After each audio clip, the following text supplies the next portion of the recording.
National highway number 48 ઉપર પાલેજથી નબીપુર તરફ જતા વઢેરિયા પાસે આવેલ ભૂખી ખાડી ઉપર 3 કિલોમીટર સુધીનો ટ્રાફિક જામ સર્જાયો હતો, જેને લઈ અનેક વાહન ચાલકો આ ટ્રાફિક જામમાં અટવાઈ પડ્યા હતા.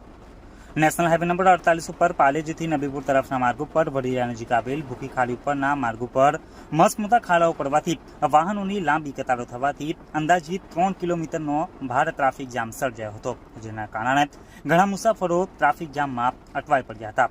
આ ટ્રાફિકને હળવો કરવા માટે પાલેજ પોલીસ સ્ટેશનના સ્ટાફ સાથે એએસઆઈ દીપકભાઈ, જીઆરડીના જવાનો સરફરાજ પટેલ અને મુબારક સિંધી તેમજ ટીઆરબીના જવાનો વિજયભાઈ તેમજ જગદીશભાઈએ ભારે જહેમત બાદ ટ્રાફિકને હળવો કરી માર્ગને રાબેતા મુજબ કર્યો હતો.